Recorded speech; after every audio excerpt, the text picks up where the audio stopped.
అందరికీ మరొకసారి నమస్కారం. ఈ కార్యక్రమానికి విచ్చేసిన మీ అందరికీ కూడా స్వాగతం. పెద్దలు సురేంద్రనాథ్ గారికి డిజిటల్గా ఒక పుష్పగుచ్చాన్ని ఇద్దాం. అలాగే మీ అందరికీ కూడా తలో పుష్పగుచ్చం. పార్ట్ 1 తర్వాత పార్ట్ 2లోకి వస్తున్నాము. కానీ పార్ట్ 2 నుంచి పార్ట్ 2కి ఈ ఈ రిలే రన్నింగ్లో మరి ఆ బ్యాటన్ ఇచ్చేటప్పుడు కొంచెం 1-2 నిమిషాలు లాస్ట్ స్లైడ్స్ చూపించేసి ముందుకు వెళ్ళిపోదామండి. మనం లాస్ట్లో అప్పుడు సిగ్మండ్ ఫ్రాయిడ్ యొక్క కాన్సెప్ట్స్ గురించి మాట్లాడుకున్నాం. అలాగే దాంట్లో మనసు అనేటటువంటి జస్ట్ ఓన్లీ 10-20% మాత్రమే కాన్షియస్గా ఉంటుంది. మిగిలిన 80-90% అన్కాన్షియస్గా ఉంటుంది. టిప్ ఆఫ్ ద ఐస్బర్గ్ లాగా ఉన్నట్టు ఉంటుంది. మనకు తెలియని ఎంత పెద్ద అఘాతం ఉంటుంది అని చెప్పుకున్నాం. అదేవిధంగా అన్కాన్షియస్ మైండ్ నుంచి కొంత అప్పుడప్పుడు పోర్షను మనం తీయగలుగుతుంటాం. దాన్ని ప్రీ కాన్షియస్ అని అంటారు అని కూడా చెప్పుకున్నాం. తర్వాత ఈ స్ట్రక్చరలే కాకుండా ఈ టోపోగ్రాఫికలే కాకుండా స్ట్రక్చరల్ అరేంజ్మెంట్ కూడా అనుకున్నాం మనం. ఈగో, సూపర్ ఈగో అనేటటువంటి 3 భాగాల గురించి కూడా చెప్పుకున్నాం. అంటే అది కోరికల పుట్ట, చెప్పాలంటే ఒక పశు ప్రవృత్తి, లేకపోతే చిన్నపిల్లల తత్వం అనేటటువంటిది. ఇమీడియట్గా నాకు అది కావాలంతే అనేటటువంటిది. అదే సూపర్ ఈగో అయినట్టయితే నైతిక విలువలు చెప్పేటటువంటిది. ఈగో అనేటటువంటిది మనుష్యతత్వం, మన యొక్క అహం అనేటటువంటిది.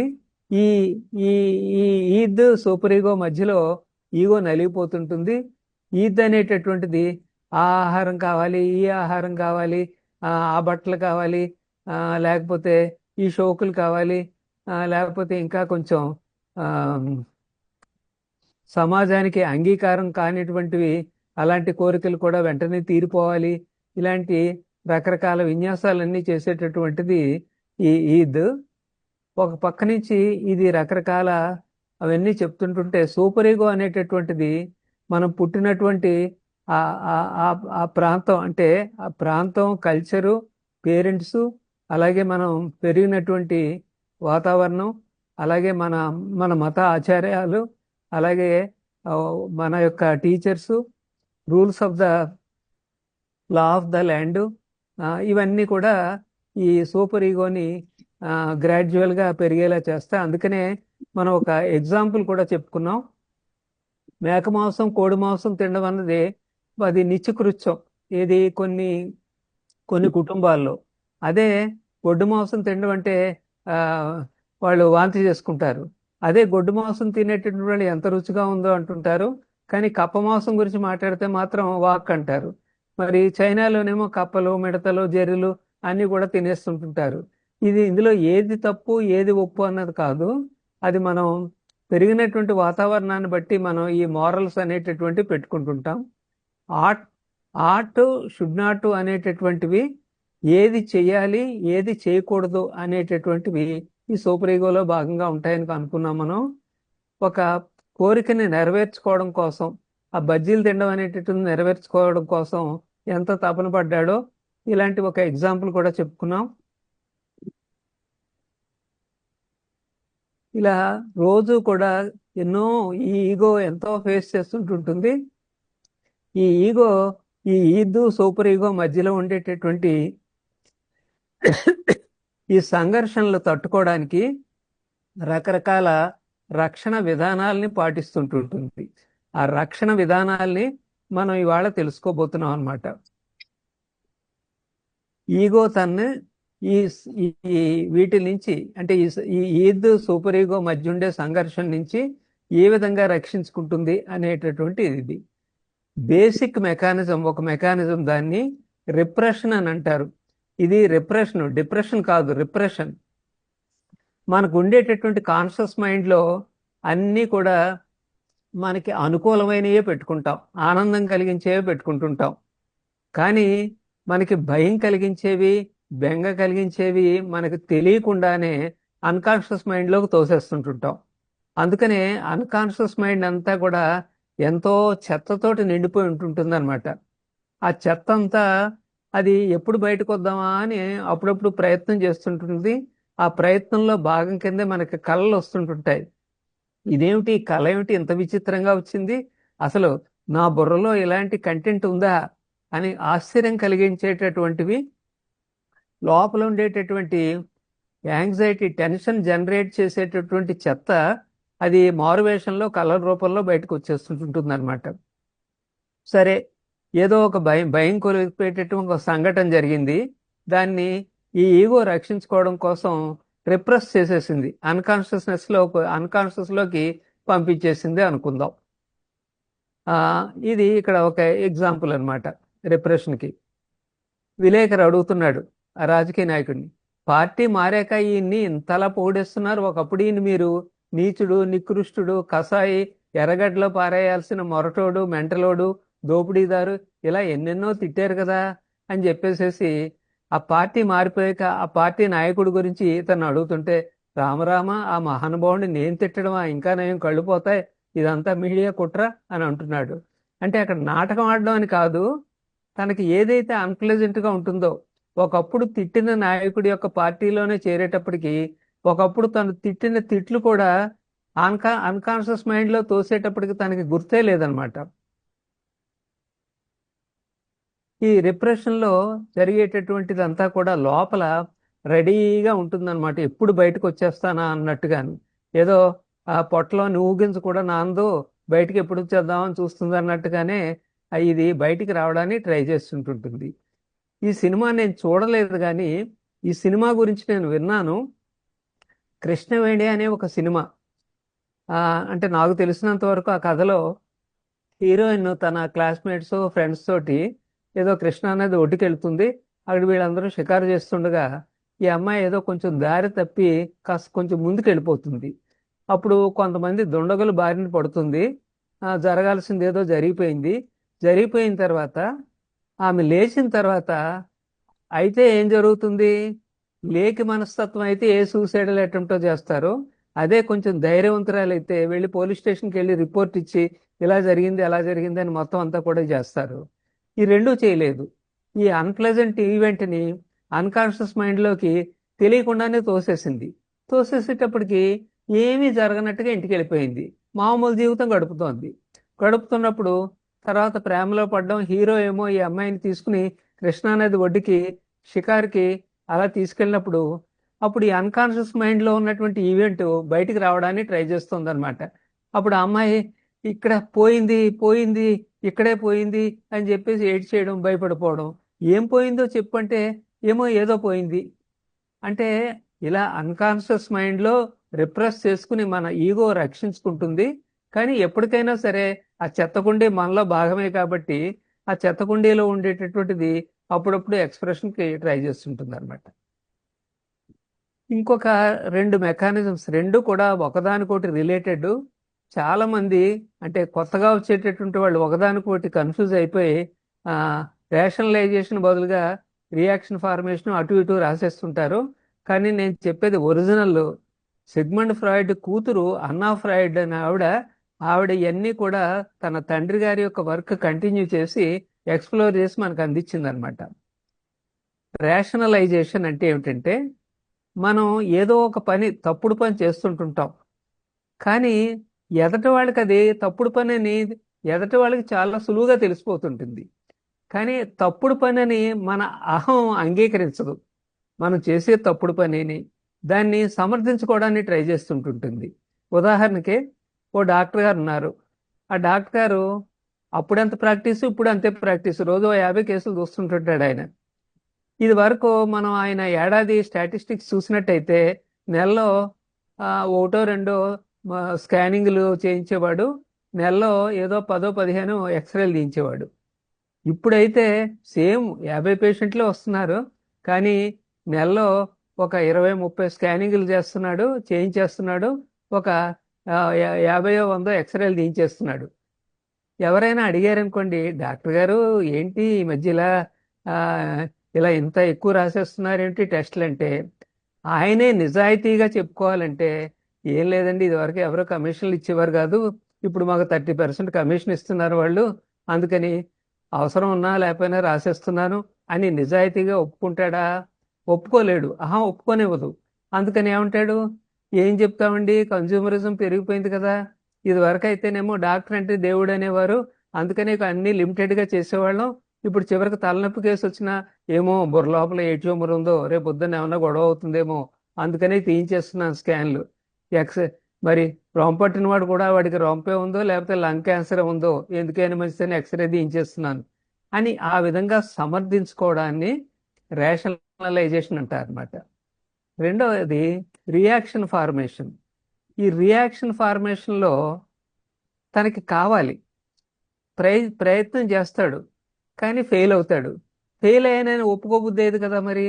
అందుకని దాన్ని ఒక విధమైనటువంటి ఆపోజిట్ రియాక్షన్ తోటి రియాక్ట్ అవుతాడు. అంటే ఆ నక్కకి తనకి పళ్ళు కావాలి, ద్రాక్ష పళ్ళు అంటే చాలా ఇష్టం, కానీ ద్రాక్ష పళ్ళు గురించి ప్రయత్నం చేస్తే దొరకట్లేదు. దొరకపోయేటప్పటికి నేను ద్రాక్ష పళ్ళు నాకు ఎంతో ఇష్టం, నాకు దొరకలేదు, నేను ఫెయిల్ అయ్యాను అని చెప్పేసి ఏడుస్తా కూర్చోవడానికి ఈగో ఒప్పుకోదు కదా మరి.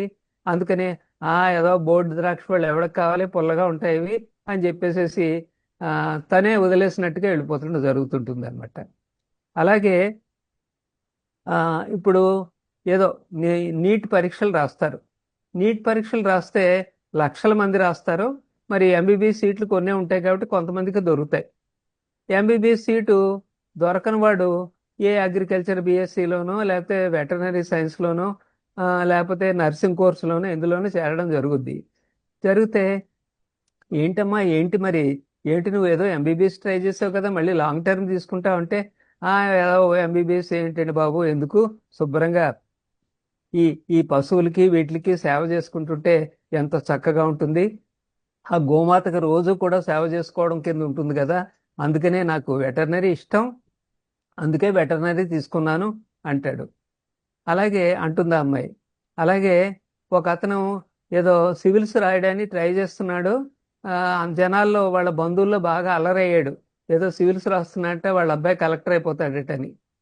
కొన్నాళ్ళు పోయాక వాళ్ళ దూర బంధువు వచ్చాడు, ఏంటి మీ వాడేడి అంటే, మా వాడు వ్యాపారం చేసుకుంటున్నాడు అంటే, ఆ కుర్రాడి దగ్గరికి వెళ్ళి, ఏమిట్రా నువ్వు ఏదేదో సివిల్స్ అనేవాడివి, ఐఏఎస్ ఐపీఎస్ అనేవాడు, ఏంటి ఇలా వ్యాపారం చేసుకుంటున్నావు అంటే, బోర్డు ఐఏఎస్ ఐపీఎస్ ఎవరికి కావాలి, కలెక్టర్ అయిన తర్వాత ప్రతి ఎమ్మెల్యే ఎదురుగుండాను మినిస్టర్ ఎదురుగుండాను చేతులు కట్టుకుని నిలబడాలి, అవన్నీ ఎందుకులే, శుభ్రంగా హాయిగా మన సొంత బిజినెస్, నెలకు 2-3 లక్షలు సంపాదించుకుంటున్నాను, ఎవరికి తలంచుకోక్కర్లేదు అని అంటాడు. కానీ నిజంగానే అతనికి సెలెక్ట్ అయ్యాడంటే ఈ మాటలు అన్నా, దీన్ని రియాక్షన్ ఫార్మేషన్ అని అంటారు అనమాట.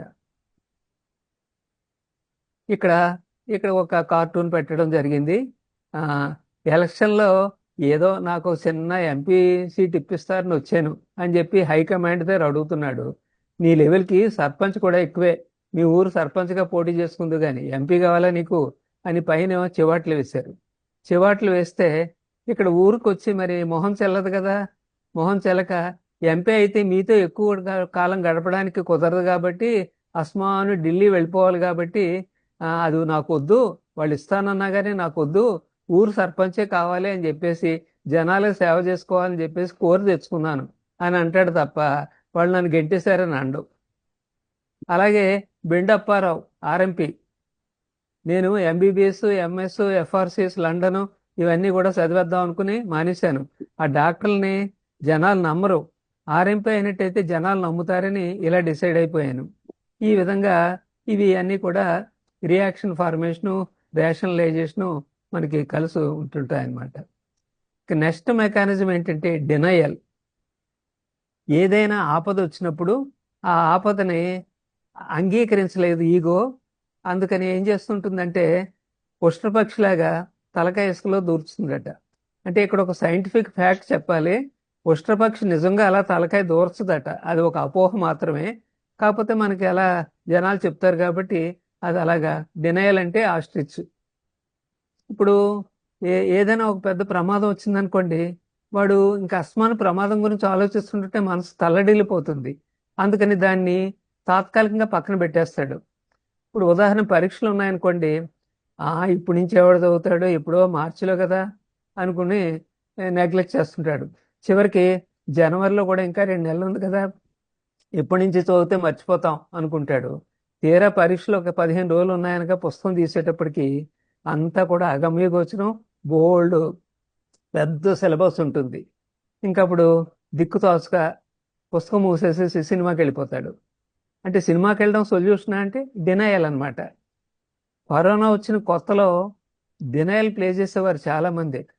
కరోనా మనకెక్కడ వస్తుందండి, అది ఎక్కడో వేరే దేశాల్లో ఉంటుంది కానీ అని చెప్పేసేసి దాన్ని డినై చేసేసి ఈ కొన్ని గవర్నమెంట్లు అలాగే లేట్ చేసినాయి, ప్రజలు కూడా అలాగే చేసినటువంటి పరిస్థితి చూస్తుంటుంటాం.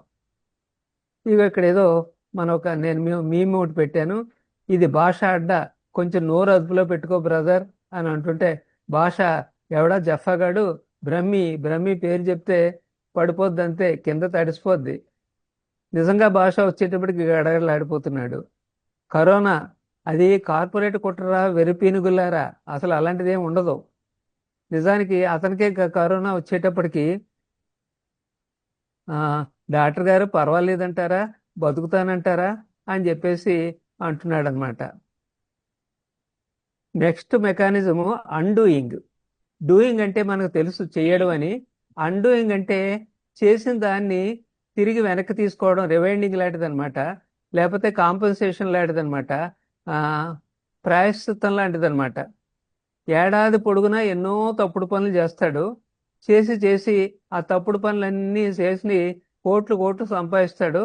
ఆ కోట్లలో కొన్ని లక్షలేమో ఏడాది చివరిన ఏడుకొండల వాడికి ఇచ్చేసేసి ఈ పాపం అంతటినీ కూడా అమ్మాయి పరిహారం అయిపోయింది అనుకుంటాడు. ఎన్నో హత్యలు చేయిస్తాడు, అన్నీ కూడా గంగలో 3 మునకలేస్తే ఈ బ్రహ్మహత్య పాతకాలు కూడా అన్నీ కూడా పోయినాయి అనుకుంటాడు. ఈ విధంగా అంటే ఏమిటనమాట, సూపర్ ఈగో ఏమో తొలిచేస్తుంటుంది, తప్పు చేస్తున్నావురా అని చెప్పేసేసి సూపర్ ఈగోని సాటిస్ఫై చేయడం కోసం ఈ అండూయింగ్ మెకానిజం పనిచేస్తుంది అనమాట. అబ్బే నేను గంగలో మునిగాను కదా, అక్కడ నేనేవో ఈ ఫలానా ఈ కర్మలన్నీ చేశాను కదా, ఇంకెంతకంటే ఏమిటి అంటే సూపర్ ఈగో సర్లే అయితే చేసావా అని చెప్పి సాటిస్ఫై అయిపోతుంది అనమాట. ఇటేమో ఇది చేసుకునే పనులేమో ఇదేమో మామూలుగానే చేసేస్తుంటుంటుంది అనమాట.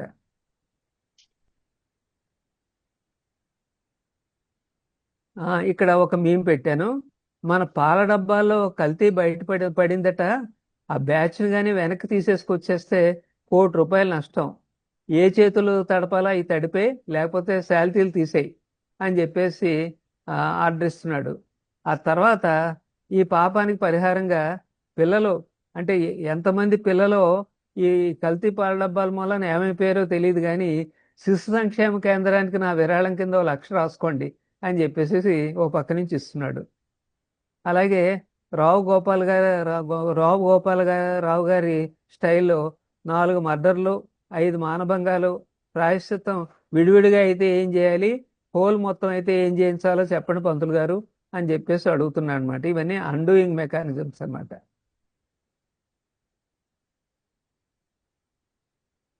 నెక్స్ట్ ఇంకో మెకానిజం ఏంటంటే అది ప్రొజెక్షను.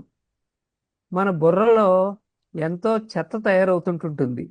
ఆ చెత్త అంటే ఉదాహరణకి సమాజానికి అంగీకారం కలగనటువంటివి ఎన్నో బుర్రలో ఊహలు పుట్టుకొస్తుంటుంటాయి. అవి అగ్రెసివ్ ఊహలు అవ్వచ్చు, లేకపోతే సెక్సువల్ థాట్స్ అవ్వచ్చు, ఏనా కావచ్చు అనమాట. అవి వచ్చేటప్పటికి మరి సూపర్ ఈగో ఊరుకోదు కదా, ఏంటి ఇలాంటి ఆలోచనలు చేస్తున్నావు అని అంటది కదా. అందుకని ఈగో ఏం చేస్తుందంటే తన బుర్రలో పుట్టినటువంటి చెత్త ఆలోచనలు అవి తనవి కావు, ఎదటి వాళ్ళలో ఉన్నట్టుగా అది ఎదటి వాళ్ళలో చూడడం మొదలెడుతుంది అనమాట. అంటే ఇప్పుడు ఒక ప్రొజెక్టర్ ఉంది, అంటే ప్రొజెక్టర్లో ఉంటుంది ఫిల్ము, మొత్తం కంటెంట్ అంతా ఉండేది ప్రొజెక్టర్లో, కానీ అది స్క్రీన్ మీద చూపిస్తుంటుంటుంది.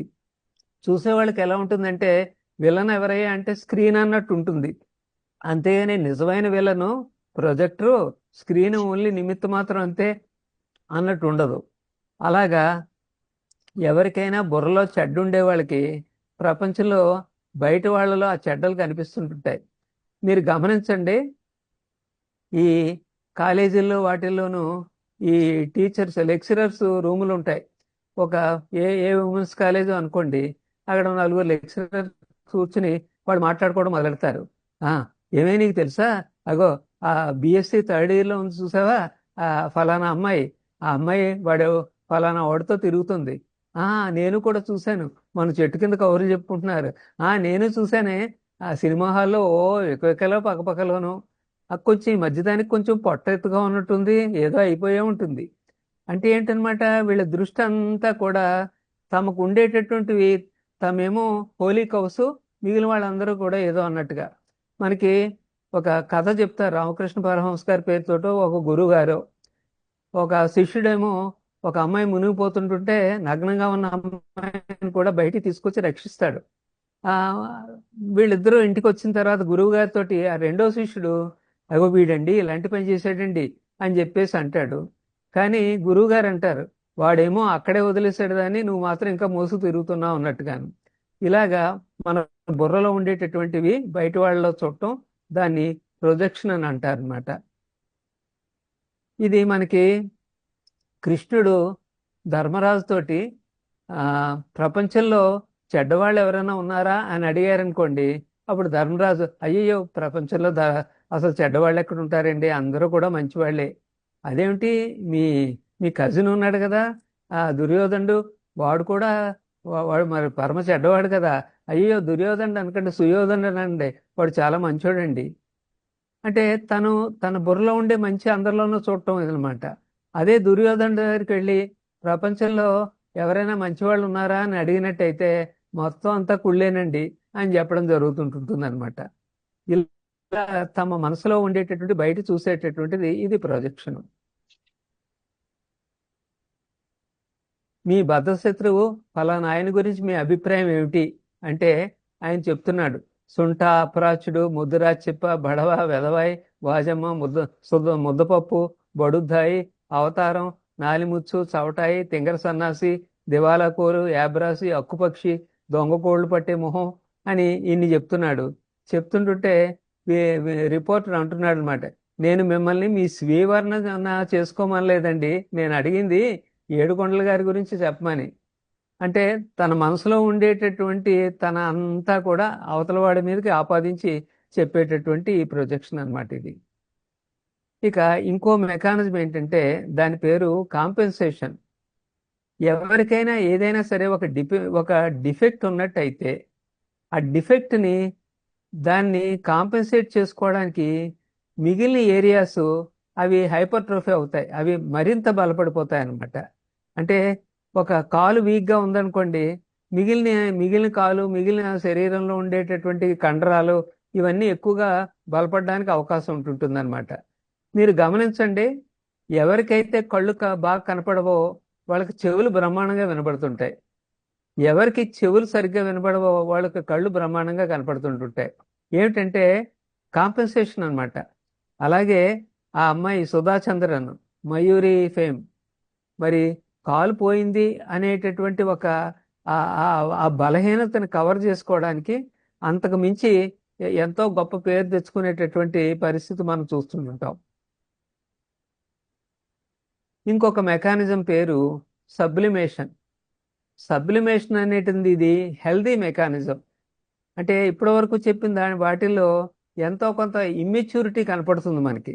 ఈ సబ్లిమేషన్ అన్న దాంట్లో మనకి మెచ్యూరిటీ కనిపిస్తుంది అనమాట. అంటే ఎవరిలో ఉన్న ఈ సబ్లిమేషన్ మనం ఎంకరేజ్ చేయాలన్నమాట.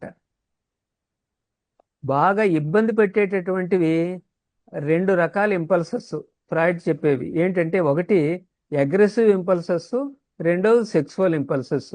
ఈ రెండు కూడా సమాజం బహిరంగంగా వాటిని వ్యక్తపరచడానికి సమాజం అంగీకరించదు.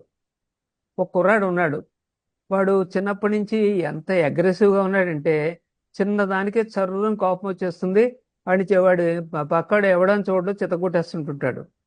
అలాంటి వాడిని అలాగే వదిలేశారనుకోండి, వాడు పెద్ద ఎదిగిన తర్వాత వీధిలో ఎవరితోటో గొడవ పెట్టుకుంటాడు, ఎక్కడో తగలరాని చోట ఎక్కడో కొడతాడు, కొట్టేటప్పటికి వాడు జైలు పాలు అవుతాడు. అదే కుర్రాడిని ఇంకొక అగ్రెసివ్ కుర్రాడిని ఆ స్కూల్లో ఉన్న drill master, physical education teacher గారు నెమ్మదిగా చేరదీసి ఆ కుర్రాడినేమో ఎన్సీసీలో చేర్చి నెమ్మదిగా అక్కడ ట్రైనింగ్ ఇప్పించి ఎస్ఎల్సి ఇంటర్మీడియట్ అవి పూర్తి చేయించి డిఫెన్స్ అకాడమీ ఆ, అవి పోటీ పరీక్షలు అవుతుంటుంటే దానికి ప్రిపేర్ చేయించి పంపిస్తే వాడు సెలెక్ట్ అయ్యాడు, ఆర్మీలో చేరాడు. చేరిన తర్వాత ఇంక వీడి అగ్రెషన్ ఎక్కడ పోతుంది? అక్కడ కార్గిల్ బోర్డర్ దగ్గర వీళ్ళందరూ కాపలా కాస్తున్న సమయంలో వీళ్ళు చాలా తక్కువ మంది ఉన్నారు. సడన్ గా పాకిస్తాన్ నుంచి వచ్చిన వాళ్ళు చాలా ఎక్కువ మంది చుట్టుముట్టారు. ఆ పరిస్థితుల్లో ఇంక అయితే చచ్చిపోవడం లేకపోతే దాక్కోవడం. వీడు మాత్రం ఇంకా ఒంటిగా ముందుకి చాలా దూసుకుని వెళ్ళిపోయి ఒంటి చేత్తోటి వాళ్ళందరినీ కూడా ఏదో మన సినిమా స్టైల్లో చూస్తుంటాం, ఒక హీరో ఓ 10 మందినో 50 మందినో కొట్టేస్తాడు, అలాగే మొత్తం అందరినీ చితగొట్టేస్తాడు, వాళ్ళని మట్టికి అర్పించేస్తాడు. ఇదేమో చాలా హైలైట్ అయింది. వాడికేమో ప్రభుత్వం కీర్తి చక్రం లాంటిది, మామూలుగా అయితే ఏ మరణానంతరం ఇస్తారనుకుంటాను, కానీ ఇతను బతుకుండగానే కీర్తి చక్రం సంపాదించాడు. అంటే వాడిది అగ్రెషనే, వీడిది అగ్రెషనే. ఇక్కడ అగ్రెషన్ ఏమో అది సబ్లిమేట్ అయింది, సమాజం అంగీకరించేలాగా అది హెల్తీగా తయారైంది. ఇప్పుడు ఒక వరద నీరు పోతోంది అనుకోండి, నీరుని అలా వదిలేసినట్టయితే ఊళ్ళు ఊళ్ళు ముంచేస్తుంది. దాన్ని జాగ్రత్తగా ఆనకట్ట కట్టి కాలువల ద్వారా పంపించినట్టయితే సస్యశ్యామలం అయిపోతుంది అనమాట. అదేవిధంగా ఈ సబ్లిమేషన్ యొక్క పని.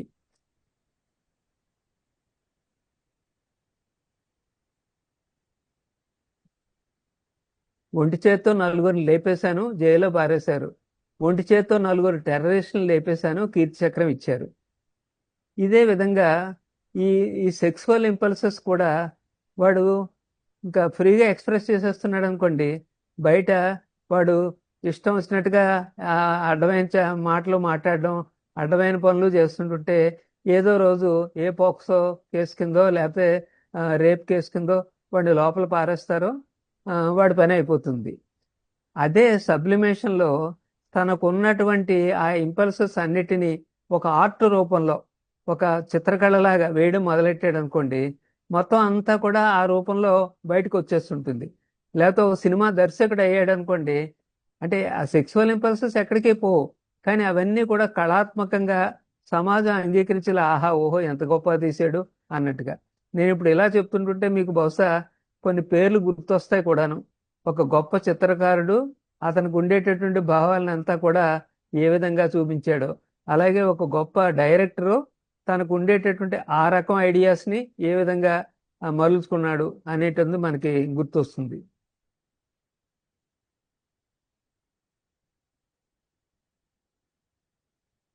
సబ్లిమేషన్ విషయంలో ఇంకొక ఎగ్జాంపుల్ కూడా చెప్తుంటుంటారు. వాల్మీకి సంబంధించినంత వరకు శోకం అనేటటువంటిది శ్లోకంగా ఎలా మారింది అనేటుంది. శోకం శోకంలో ఉండిపోయినట్టయితే డిప్రెషన్లోనే ఉండిపోను, అదే శ్లోకం రూపంలో బయటకు వచ్చింది కాబట్టి అది ఆ, ఒక గొప్ప మహాగ్రంథం అవడం జరిగింది. ఇక తర్వాత మెకానిజము అది ఐడెంటిఫికేషన్.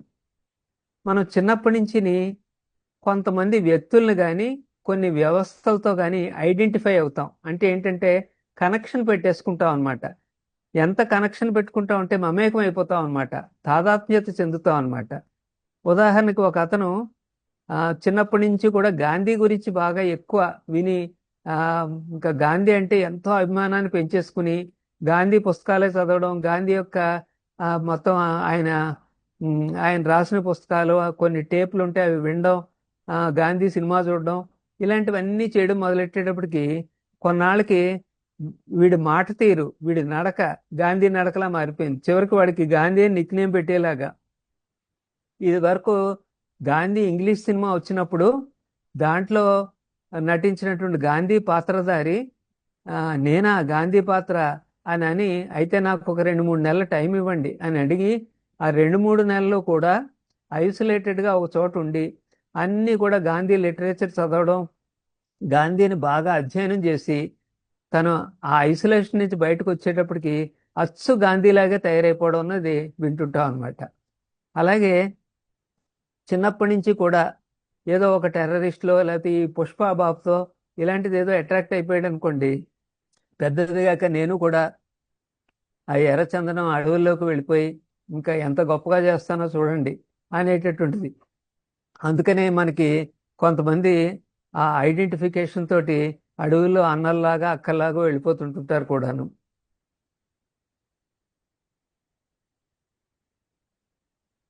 ఈ ఐడెంటిఫికేషన్ అన్నది కేవలం వ్యక్తుల్నే కాదు, వ్యవస్థల్ని కూడాను.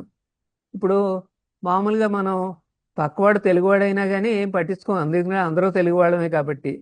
అదే మీరు ముంబైలో ఉంటారు కాబట్టి ముంబైలో ఏదో మీరు పార్కులోకి వెళ్ళేటప్పటికి అక్కడ ఏదో జంట తెలుగు మాట్లాడుకుంటున్నారు అనుకోండి, ఏంటి మీరు తెలుగు వాళ్ళా అని చెప్పేసి అడగబుద్దేస్తుంది.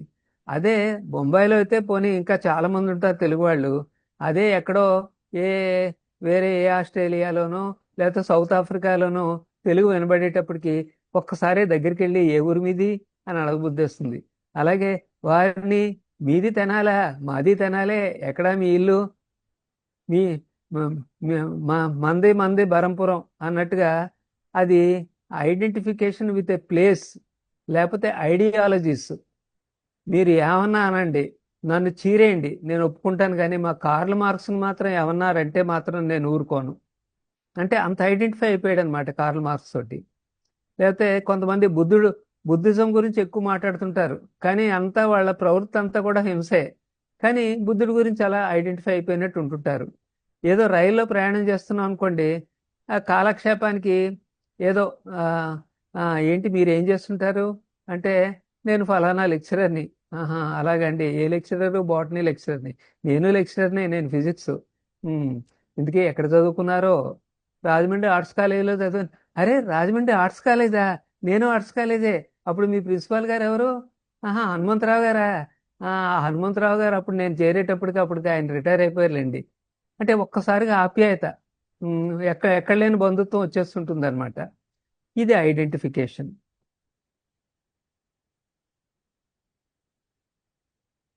ఇక తర్వాత మెకానిజం ఇది డిసోసియేషన్. డిసోసియేషన్ అంటే ఏమిటంటే, పార్ట్ ఆఫ్ అవర్ పర్సనాలిటీ, మనకి వ్యక్తిత్వం ఒకటి ఉంటుంది. మన వ్యక్తిత్వంలో కొంత భాగం, part of our personality splits of from the main stream and starts functioning independently for some time. మన యొక్క వ్యక్తిత్వంలో ఒక ముక్క అది విడిపోయి కాసేపు దాని తన స్వతంత్రంగా పనిచేసేసి మళ్ళీ తిరిగి మెయిన్ స్ట్రీమ్లోకి వచ్చేస్తుంటుంది అనమాట. దాన్ని డిసోసియేషన్ అని అంటారు. ఈ డిసోసియేషను రకరకాల మెథడ్స్లో ఉంటుంది. అంటే పొసిషన్ అని, ఫ్యూగ్ స్టేట్ అని, యామ్నీసియా అని, ఇలాగా automatic writing, double personality, multiple personality, crystal gauging, medium, ఇలాంటివి. వీటిని మనం పరిశీలిద్దాం. డిసోసియేషన్లో ఒక వెరైటీ పొసిషన్. పొసిషన్ అంటే కలిగి ఉండడం అనే అర్థం ఉంది. పొసిషన్ అంటే పూనకం. అంటే కనకదుర్గమ్మ తల్లి పూనింది, లేకపోతే పోలేరమ్మ పూనింది, లేకపోతే అప్పుడు ఆ మధ్య చచ్చిపోయినటువంటి పుల్లమ్మ ఈవిడ మీద వాలింది, ఇలాంటివి మనం చూస్తుంటుంటాం.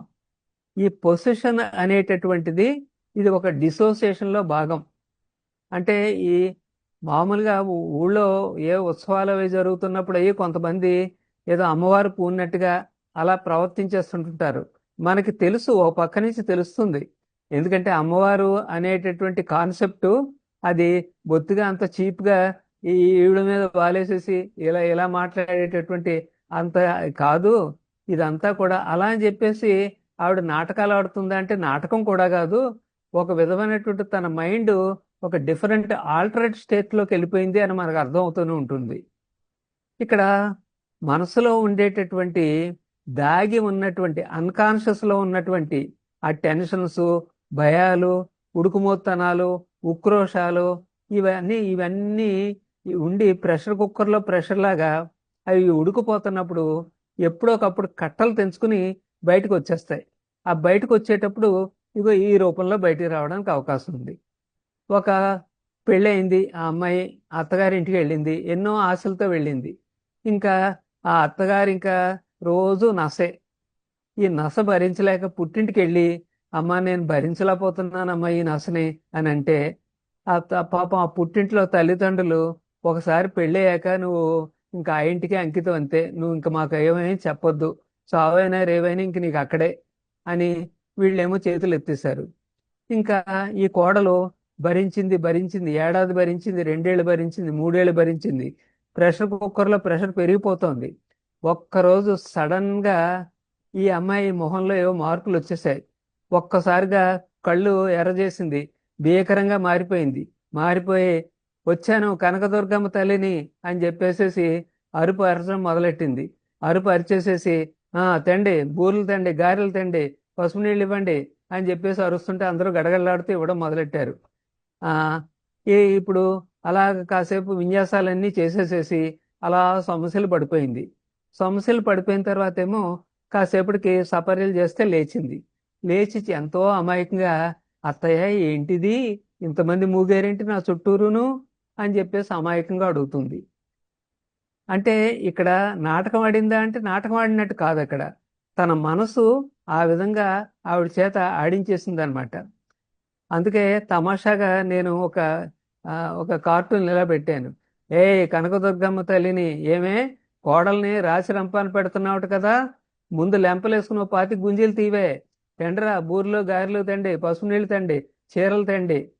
ఒరే బాబు, చీరలు తెమ్మంటుంది, చందనాకు బొమ్మనాకు వెళ్ళి 1000 రూపాయల లోపు చీర పట్టరా అని భర్తనేమో ఈ అత్తగారు అంటుంటే, రే చెన్నై షాపింగ్ మాల్లో ఊళ్ళో పెట్టారని తెలిసింది, మీ ఆవిడ నిన్ను ఆ 10,000 రూపాయల చిలకాకుపచ్చ అంచు నీలం రంగు చీర అడిగిందని నీకు తెలీదా, కనకదుర్గమ్మ తల్లిని ముందు ఆ చీర తెచ్చిపెట్టు అని చెప్పేసి అంటున్నట్టుగా కొంచెం కొంచెం కొంచెం కాస్త హ్యూమర్ జోడించడం జరిగింది అనమాట. ఇక్కడ ఏం జరిగింది అంటే primary gain, secondary gain. Primary gain ఏమిటి, తన లోపల అన్కాన్షియస్గా ఉన్నటువంటి మొత్తం ప్రెషరు ఆ విధంగా దిగిపోయింది. సెకండరీ గెయిన్ ఏంటి, కొన్ని లాభాలు వచ్చినాయి. ఏమి లాభాలు, ఆ రోజు నుంచి కొంచెం అత్తగారు జడుస్తుంది, కొంచెం తిట్లు అవి మానింది, కాస్త గౌరవంగా చూస్తుంది. ఇరుగు పొరుగోళ్ళు కూడానేమో అందరూను ఫలానా వాళ్ళు కోడలికి కనకదుర్గమ్మ తల్లి వాళ్తుందట, నిజంగా సత్యం చెప్పుద్ది అని చెప్పేసి స్ప్రెడ్ అవుతాం మొదలెడుతుంది. అందరూ కూడా ఎంత గౌరవం. ఇప్పుడు ఎవరొకళ్ళు వచ్చి అడుగుతారు, ఆడపిల్ల పుడుతుందా మగపిల్ల పుడుతుందా ఈవిడికి అని అడిగితే ఈవిడేమో నోటుకొచ్చింది ఏదో చెప్తుంది. అప్పుడు నిజానికి ఏమో ఆడపిల్ల అని చెప్పింది, కానీ మగపిల్లాడు పుట్టాడు అనుకోండి, అది ఎవరో పెద్ద పట్టించుకోరు. అదే ఆడపిల్ల పుడుతుందని చెప్పి నిజంగానే ఆడపిల్ల పుట్టింది అనుకోండి, ఆ తల్లి సత్యం, ఆ తల్లి చెప్పింది ఆడపిల్ల పుడుతుందని, నిజంగానే ఆడపిల్ల పుట్టేసింది అని చెప్పేసి ఆ విధంగా ఒక ఆ ఊళ్ళో గౌరవ మర్యాదలు కూడా పొందుతుంది. ఇది సెకండరీ గెయిన్ అన్నమాట. అంటే పుణ్యం తర్వాత పురుషార్థం లాంటిది అనమాట. ఇక రెండవది, ఈ డిసోసియేషన్లోని ఇంకో భాగం డబుల్ పర్సనాలిటీ. అంటే ఒక రకం వ్యక్తిత్వం ఉంది, ఆ వ్యక్తిత్వం కొన్ని ఇబ్బందులు పడుతోంది. ఆ ఇబ్బందుల నుంచి బయటపడడానికి ఒక ఒక డిఫరెంట్ పర్సనాలిటీ, ఒక ముక్క బయటకు వచ్చేసేసి అది కాసేపు ఫంక్షన్ చేసేసి మళ్ళీ వెనక్కి వెళ్ళిపోతుంది అనమాట. ఇది అపరిచితుడు. మరి మీరు అపరిచితుడు సినిమా గురించి చూసిన వాళ్ళు, తెలిసిన వాళ్ళు, నేనేమో సినిమా హాల్లో చూడడం అన్నది చాలా చాలా అరుదు, ఏదో టీవీలో వచ్చే ముక్కలు చూడడమే. ఇందులో ఒక బ్రాహ్మణ అబ్బాయి ఉంటాడు, చాలా గౌరవంగా సాంప్రదాయబద్ధంగా జీవితం గడుపుకుంటున్నాడు. కానీ సమాజంలో ఉన్నటువంటి ఈ అకృత్యాలు చూసేటప్పటికి ఇంకా ఒళ్ళు మండిపోయి కొత్త ఉడికిపోతుంది. మరి ఏం చేయాలి, ఆ బ్రాహ్మణ అబ్బాయి సాత్వికుడు ఏం చేయలేడు కదా. అందుకని లోపల గూడు కట్టుకున్న ప్రెషర్ అంతా కూడా తన్ని డిఫరెంట్ పర్సనాలిటీలో తీసుకెళ్ళిపోయేటప్పటికి ఒక అపరిచితుడు బయలుదేరి మొత్తం అన్ని చేయాల్సిన పనులన్నీ చేసేసి మళ్ళీ మామూలు మనిషి అయిపోతున్నాడు. ఆ మర్నాడు పొద్దున్న వీళ్ళు ఏదో చెప్తున్నారు, ఎవడోనట రాత్రి తిరుగుతున్నాడట, ఇగో ఇలా చేసాడట, అలా చేశాడంటే ఈ బ్రాహ్మణ అబ్బాయి ఏమంటాడు, నేనే చేశానండి అని అంటాడా. అయ్యి బాబోయ్, మీరు అలా చెప్తుంటే నాకు ఎంత భయం వేసేస్తుందోనండి, అయితే రాత్రులు బయటికి వెళ్ళకూడదు అనమాట అని అంటాడు తప్ప, అంతేగాని నేనే అని అండ కదా. అలాగే ఏదో ఈ బ్రాహ్మణ అబ్బాయి ఏదో కాస్త పిలక వేసుకుని సాంప్రదాయ దుస్తులతో ఉంటాడు, కానీ బయట ప్రపంచంలో మంచి షోక్గా ఆ సూట్ మంచి మోడర్న్ డ్రెస్ వేసుకుని ఆ క్లబ్లకి వాటికి వెళ్తూ ఆ పాటలు పాడుతూ హుషారుగా తిరుగుతూ వీళ్ళని చూస్తుంటుంటే తెలియకుండానే ఈద్ నాకు అలా కావాలి, నాకు అలాగే కావాలంటుంది, సోపరేగేమో నొక్కేస్తుంటుంటుంది. ఇతనిలో ఉండేటటువంటి ఇంకో భాగం రెమో అనే ఒక పాత్ర బయటకు వచ్చేస్తుంది. కాస్త తన సరదాలన్నీ కోరికలన్నీ తీర్చేసుకుంటుంది, మళ్ళీ వెనక్కి వచ్చేస్తుంటుంది. ఈ విధమైనటువంటి personalities, double personalities, multiple personalities కూడా మనం చూస్తుంటుంటాం అన్నమాట. అలాగే ఈ చంద్రముఖి అనే దాంట్లో కూడా అలాగే ఒక పర్సనాలిటీ బయటకు వచ్చేసేసి ఏ విధంగా చేస్తుంది అనేటటువంటిది కూడా మనం వింటాం. అసలు వీటికి ఈ డబుల్ పర్సనాలిటీకి మూలం ఏంటంటే డాక్టర్ జెకిల్ అండ్ మిస్టర్ హైడ్ అనేటటువంటిది అది ఆ నవల ఆధారంగా దీన్ని చెప్పడం జరిగిందనమాట. ఓ డాక్టర్ గారు ఉండేవారు, డాక్టర్ జెకిల్ అని. ఆ కాలంలో డాక్టర్లు ఎంత ఎంత నికార్సు అయినటువంటి డాక్టర్లు అంటే ఏదైనా ఒక ఔషధాన్ని పేషెంట్ మీద ప్రయోగించాలంటే పేషెంట్కి ఎక్కడ అపకారం చేస్తుందో అని వాళ్ళు ముందు తమ మీద టెస్ట్ చేసుకుని అప్పుడు పేషెంట్కి ఇచ్చేవారు. అలాగే ఒక మందు తను తయారు చేసి దాన్ని ఇలా ప్రయోగించుదామని తను వేసుకునేటప్పటికి ఒక్కసారిగా తనలో ఏదో మార్పు వచ్చేసింది. విపరీతమైన కోపం, విపరీతమైన దూకుడు, బయటికి వెళ్ళి ఇంక ఎవరిని కొట్టేస్తాడో చంపేస్తాడో అన్నంత అలా తయారైపోయేటప్పటికి ఉన్న ఊళ్ళో ఉండలేక రైలు ఎక్కి ఎక్కడికో వెళ్ళిపోతాడు, ఎక్కడో దిగిపోతాడు. దిగిపోయిన తర్వాత ఇంకా అక్కడ ఊళ్ళో ఇంకా కనబడిన ప్రతి వాడిని కొట్టేస్తుంటాడు, ఒక రౌడీలాగా తిరిగేస్తుంటాడు. అతని పేరేంటో కూడా అతనికే తెలియదు. మొత్తం మీద ఎవరో హీజ్ మిస్టర్ హైడ్ అని చెప్పేసి అంటే ఐఎమ్ మిస్టర్ హైడ్ అని చెప్పి హైడ్ జీవితం కొన్నాళ్ళు గడుపుతాడు. తర్వాత కొన్నాళ్ళకి మళ్ళీ సాత్వికమైన మార్పు వచ్చేస్తుంటే మళ్ళీ వచ్చి డాక్టర్ జెకిల్ లాగా ఇక్కడ నడుపుతుంటుంటాడు. ఇలా 2 జీవితాలు గడుపుతుంటుంటాడు అనమాట. ఇది డబుల్ పర్సనాలిటీ అనమాట. ఇలాంటివి ప్రతి మనిషిలో కూడా రకరకాల పర్సనాలిటీస్ ఉంటాయి. ఒక్కో చోట ఒక్కో పర్సనాలిటీ బయటకు వస్తుంటుంటుంది అనమాట. ఈ కాక నెక్స్ట్ ఇంకోటి ఏంటంటే ఈ డిసోసియేషన్లో ఒక భాగం సైకోజెనిక్ అమ్నీసియా. యామ్నీసియా అంటే మర్చిపోవడం. మామూలుగా మనకి పెద్ద వయసు వచ్చేటప్పటికి డెమెన్షియా వచ్చి ఆల్జీమర్స్ లాంటిది వచ్చి మతిమరుపులు అయ్యి రావడం అదంతా వేరే సంగతి. సైకలాజికల్గా వచ్చేటటువంటి ఒక మరుపు ఒకటి ఉంది. అదేమిటంటే మన మనసు ఏదైతే అంగీకరించలేదో దాన్ని తాత్కాలికంగా బ్లాక్ చేసేసి మర్చిపోయేలా చేస్తుంది అనమాట. అంటే ఉదాహరణకి ఒక కుర్రాడికి క్లాసులో నోట్సులు రాయడం అస్సలు ఇష్టం ఉండదు. అందుకని ఏం చేస్తాడు, పెన్ను మర్చిపోతుంటుంటాడు. పెన్ను మర్చిపోయి ఎవరా అలా ఖాళీగా కూర్చున్నాడంటే సార్ పెన్ను తేలేదు సార్, సర్లే పోన్లే తర్వాత రాసుకుంది కానీ ఇలా ఎన్నాళ్ళు. అందుకనే ఏంట్రా నోట్స్ రాయటం ఏంటంటే పెన్ను మర్చిపోయింది సార్. నువ్వు అలా మర్చిపోగల సమర్థుడు అని తెలుసు, అందుకనే మీ నాన్న నా దగ్గర డజన్ పెన్నులు ఉంచాడు, ఇదిగో తీసుకో. ఇలా ఇంకొక ఈ సైకోజెనిక్ అమ్నీసియాకి ఒక ఎగ్జాంపుల్ ఏంటంటే ఈ వాటర్స్ని లెక్కించడానికని టీచర్స్ని పంపిస్తుంటారు కదా, ఎన్యూమరేటర్స్. ఒక ఇంటికి వచ్చాడు ఒక ఆయన. ఏమ్మా ఇంట్లో ఎంతమంది ఉన్నారు, పెద్దలు ఎంతమంది, పిల్లలు ఎంతమంది అంటే పిల్లలు 2 మరి చిన్నపిల్లలు, పెద్దవాళ్ళేమో మేము 3 అండి, నేను మా ఆయనను మా అత్తగారును అంటుంది ఆవిడ. సరే మీ పేరు ఏంటంటే నా పేరు అనసూయ అండి. మీ వారి పేరేంటి, మా వారి పేరు భాస్కరరావు గారండి. సరే అయితే మీ అత్తగారి పేరేంటి, అత్తగారు మా అత్తగారి పేరు అదేనండి మా అత్తగారి పేరండి. అదేనమ్మా చెప్పమ్మా మీ అత్తగారి పేరేంటో. అదేనండి మా అత్తగారి పేరు. అత్తగారి పేరు రావట్లేదు అంటే ఎందుకని, ఈ అత్తగారు దీన్ని బ్లాక్ చేసి పారేశాను అని చెప్పేసి మనసు బ్లాక్ చేసేసింది అనమాట. నిజానికి అత్తగారి పేరు ఎవరన్నా మర్చిపోతారా అంటే బ్లాక్ అయిపోయింది అనమాట అక్కడ. అందుకని ఇక్కడ ఏదో తమాషాగా ఏమండి కోప్పడకండి, నన్ను అపార్థం చేసుకోకండి, నిజంగానే అడుగుతున్నాను మీ అమ్మ పేరేమిటి ఇక్కడ ఎంటర్ చేయాలట అని చెప్పేసి అంటున్నట్టుగా కొంచెం దాన్ని తమాషా చేసి పెట్టా అనుకోండి. అంటే అలా మనకు నచ్చని విషయాలు మనం సైకోజెనిక్ అమ్నీసియా వచ్చేస్తుంటుంది అనమాట. ఫ్యూగ్ స్టేట్ అని ఒకటి ఉంది. ఫ్యూగ్ స్టేట్ అంటే ఏమిటంటే ఇది డిసోసియేషన్లో.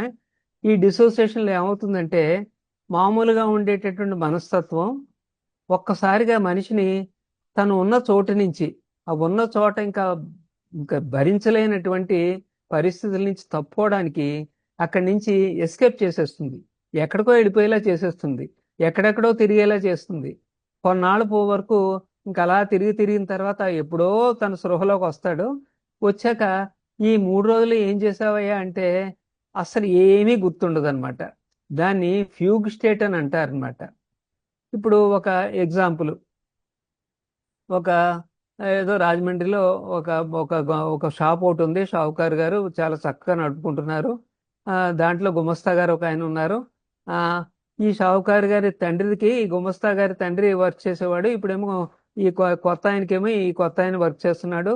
ఎంత ఎంత నమ్మకం అంటే మొత్తం క్యాష్ పెట్టి అంతా కూడా వీళ్ళకి వదిలేస్తారు. వదిలేస్తే ఈ గుమస్తా గారేమో నెలాఖరునే అప్పుడు మొత్తం అంతా కూడా అకౌంట్ అప్పచెప్పేసేసి క్యాష్ అప్పచెప్పేయడం జరుగుతుంటుంది. ఇది రొటీన్ అన్నమాట.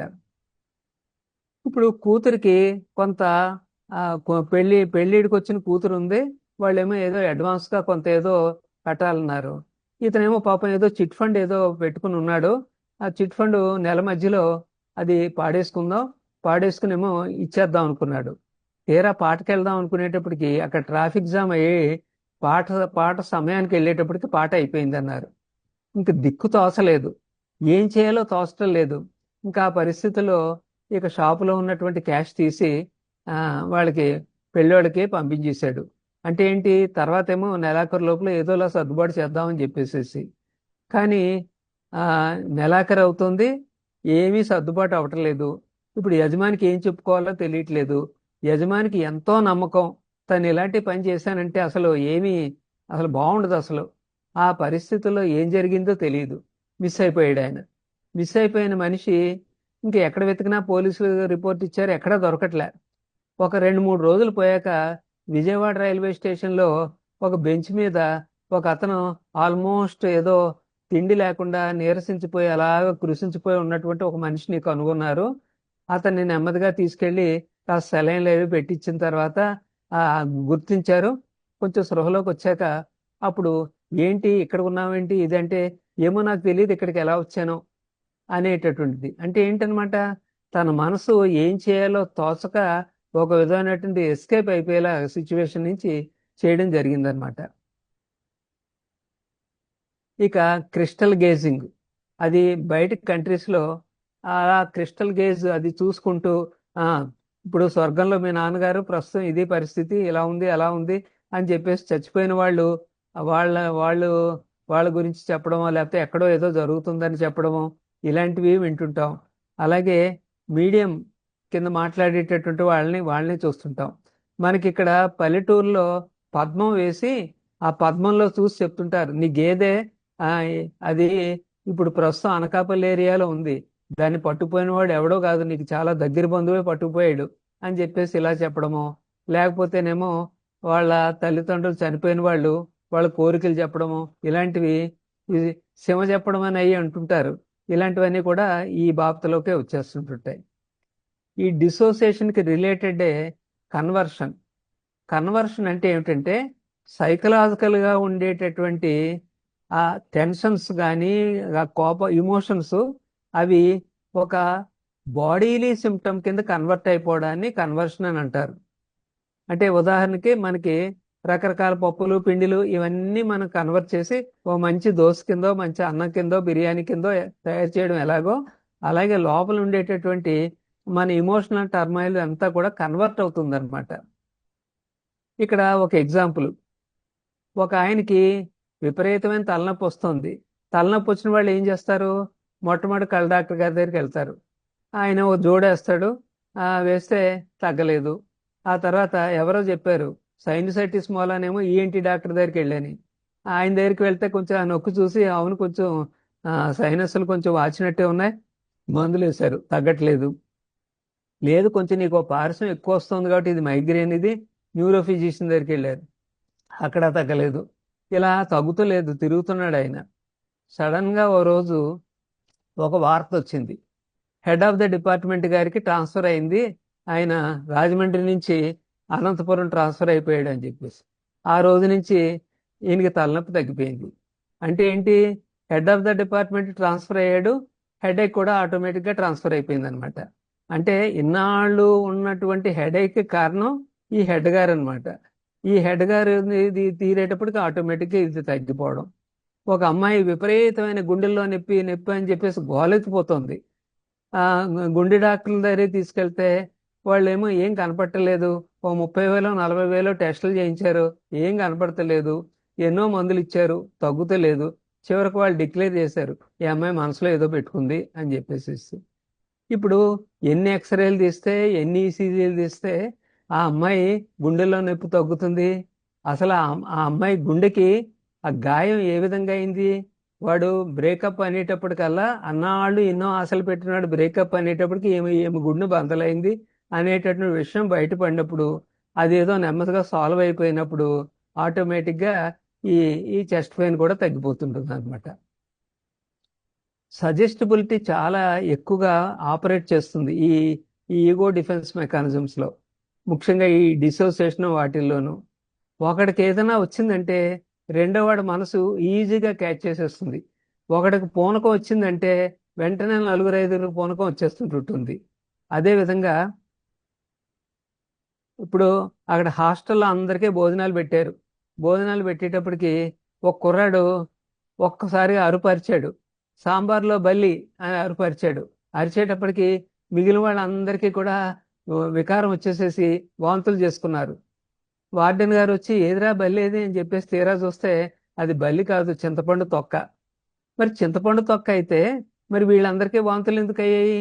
బల్లి అనేటటువంటి ఫీలింగు సజెషన్ ఇచ్చేసింది అనమాట బ్రెయిన్కి. అలాగే మీరు గమనించే ఉంటారు, ఏదో స్కూల్స్లోనూ కాలేజెస్లోనూ ఆగస్టు 15ని నిలబెడతారు. ఎండ కాసేస్తుంటుంది. ఎమ్మెల్యే గారు కానీ మినిస్టర్ గారు కానీ వచ్చేస్తున్నారు ఇంకా 5 నిమిషాలు వచ్చేస్తారంతే అని నిలబెడతారు. 5 నిమిషాలంటే గంట అయినా కానీ ఇంకా రావట్లేదు. ఈ లోపల ఒకడు టప్మని పడిపోతాడు. పడిపోయేటప్పటికి ఒకడు పడిపోయాడంటే 10 మంది వెంటనే టపటప పడిపోతారు. అంటే సజెషన్ అనమాట అక్కడ. అలాగే సూసైడ్లు కూడా అలాగే సజెస్టిబిలిటీ ఉంటుంటుంది. ఒక ప్రతిరైతు ఆత్మహత్య చేసుకున్నాడు అని ఇవాళ పేపర్లో వచ్చిందంటే ఓ 10 రోజుల పాటు ప్రతిరైతులు ఆత్మహత్య చేసేసుకుంటారు. అలాగే ఒక జూనియర్ కాలేజీ అమ్మాయి మేడ నుంచి దూకిందంటే ఓ 10 రోజుల పాటు ఆ అమ్మాయిల ఆత్మహత్యలు మనకి వచ్చేస్తుంటాయి. కాపీ క్యాట్ సూసైడ్స్ అనమాట. అలాగా ఈ సజెస్టిబిలిటీ కూడా ఎక్కువగా ఆపరేట్ చేస్తుంది. చివరికి హిప్నాటిజం కూడా అది సజెస్టిబిలిటీయే.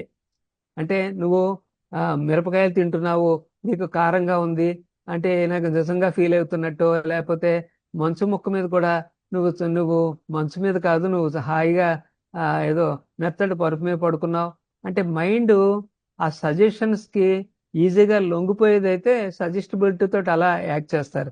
అదే నాలాంటి వాడు ఉన్నాడు అనుకోండి, వాడికి రమ్మన్నా రాదు ఇది, ఎందుకంటే లొంగదు కాబట్టి. ఇక ఇంకో మెకానిజం, దాన్ని డిస్ప్లేస్మెంట్ అని అంటారు.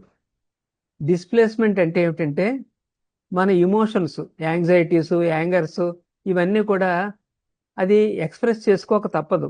ఎక్స్ప్రెస్ చేసుకోవడానికి అనుకూలం ఉండదు.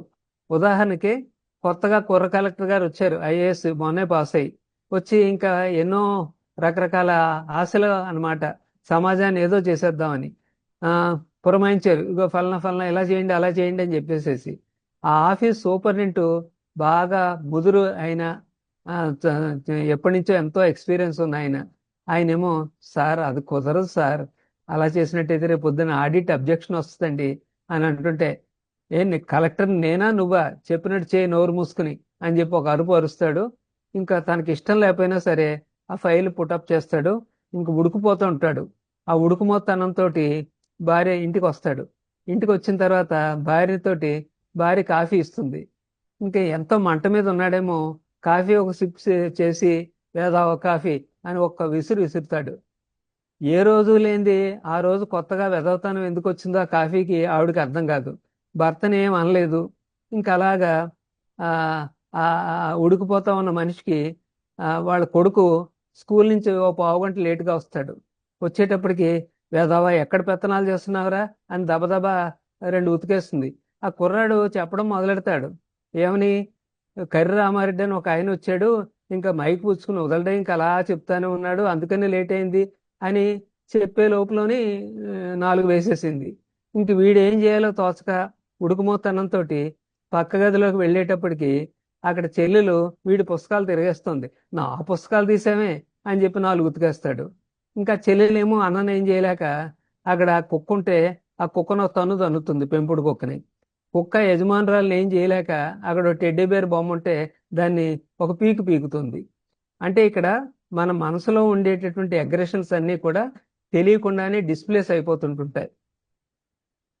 ఇప్పుడు ఈ పాయింట్ ఉందనుకోండి, ఈ గృహిణులకి ఎంతో ఇంపార్టెంట్ పాయింట్ అనమాట. ఆ రోజు భర్త చిరుబుర్లు ఆడుతున్నాడు అంటే వెనకాల ఏదో బ్యాక్గ్రౌండ్ ఉంటుంది, దానికి తగ్గట్టుగా మనం ఇగో ఇది ఇప్పుడు నేను ఇందాక చెప్పినటువంటిది ఇది ఇక్కడ ఇందులో మీమ్ ద్వారా చెప్పింది. ఇప్పుడు మీకు ఒక సినిమాలో కొడుకుని మామగారి పేరు చిట్టినాయుడు, కొడుకు పేరు కూడా చిట్టినాయుడే. అందుకని మామగారిని ఏం అనలేక, ఒరే చిట్టినాయుడు దరిద్రుడా, నీకు ఏదో రోజు అన్నంలో విషం పెట్టి చంపేస్తాను రా అంటే ఏంటనమాట, మామగారి మీద ఉన్నటువంటి అగ్రెషను మామగారిని ఏం అనలేక మామగారి పేరు గల కొడుకు చిట్టినాయుడిని తిడుతుండడం అన్నది జరుగుతుంటుంది అనమాట. ఇక ఇంటెలెక్చువలైజేషన్, ఇమోషన్స్ ఒక్కొక్కసారి ఎంత బాధ పెట్టేస్తుంటాయంటే ఇమోషన్స్కి ఇంటెలెక్ట్కి మధ్య ఒక గోడ కట్టేసుకుంటుంటారు. ఉదాహరణకి ఉరిశిక్ష విధించారు, రేపే ఉరి తీసేస్తారు. ఏమయ్యా నీకు ఎలా ఉంది, ఏడుపు వచ్చేస్తుందా నీకు ఏంటి అని ఎవరన్నా పలకరించారనుకోండి, ఇంకా నిర్లిప్తంగా అవునండి అది ఏడిపోయి ఉందండి, మరి ఏం జరగాలందో అలాగే జరుగుతుంది అంతే, ఏమో ప్రెసిడెంట్ క్షమాపణ ఇస్తాడేమో, లేకపోతే పోనీ వెళ్ళిపోతానేమో అన్నట్టు దీన్ని ఇంటెలెక్చువలైజేషన్ అని అంటారు. ఫ్యాంటసీ, మనసులో ఉండేటువంటి ఈద్ కోరికలు తీరనప్పుడు సూపర్ ఈగోకి ఇబ్బంది లేకుండా ఒక అడుక్కునేవాడికి కూడా, మరి వాడికి పాపం ఈద్ ఉంటుంది, వాడికి కూడా ఫ్యాంటసీ ఉంటుంది కదా, మొత్తం మీద అడుక్కున్న డబ్బులతోటి 100-200 సంపాదించుకుని సినిమాకి వెళ్ళిపోయి అక్కడ చిరంజీవి స్టెప్స్ వేస్తున్నప్పుడు తన చిరంజీవి రూపంలో ఊహించుకుంటూ ఆ విధంగా తన ఫ్యాంటసీని అది ఈద్ని సాటిస్ఫై చేయడానికి వాడేసుకుంటుంటాడు. ఆల్ట్రూయిజం, సురేంద్రనాథ్ గారు నేను ఇంకో 10 నిమిషాలు తీసుకోవచ్చండి? తప్పకుండా. సరే అండి, అలాగే థ్యాంక్స్ అండి. ఆల్ట్రూయిజం అంటే ఏమిటంటే సమాజానికి గొప్ప సేవ చేయడం, నిస్వార్థంగా సేవ చేయడం. కొంతమంది వాళ్ళు ఏంటి సమాజానికి ఇలా అర్పించేసుకుంటున్నారు అన్నట్టు ఉంటుంది, కానీ వాళ్ళ యొక్క వ్యక్తిగత జీవితాలు చూసినట్టయితే వాళ్ళు వ్యక్తులుగా ఫెయిల్ అయినట్టుగా మనకు కనిపిస్తుంటుంటుంది. ఉదాహరణకి గాంధీ గారి గురించి అంటుంటారు, గాంధీ గారు కస్తూర్బా పాపం ఎప్పుడూ హ్యాపీగా ఫీల్ అవ్వలేదు, ఎందుకంటే గాంధీ గారి వల్ల ఎన్నో కష్టాలు పడింది కస్తూర్బా.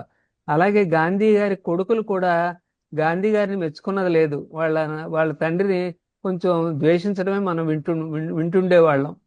కానీ బయట మాత్రం ఆయన చాలా గొప్ప పేరు తెచ్చుకోవడం అన్నది మనం చూస్తుంటుంటాం. ఇదిగో ఇక్కడ ఇంటి దగ్గర ఏమో ఇప్పుడు నన్ను ఏం చేయమంటావే చెప్పేయడమే వస్తున్నాను అని చెప్పేసి భార్యతోటి, అలాగే ఏమిట్రా క్లాసులో నీ ప్రథమ శత్రువు ఎవరు అంటే మా నాన్నని రాసేవట అంటే కొడుకు అంత ద్వేషం పెంచేసుకున్నాడు అనమాట.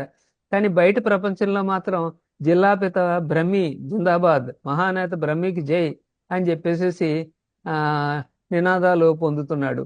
ఇది ఆల్ట్రూయిజం అనేది ఒక మెకానిజం అన్నమాట, ఇంట గెలవలేక సమాజంలో గెలిచేటటువంటి ఒక మెకానిజం. ఇంకో మెకానిజం ఏంటంటే రిగ్రెషన్.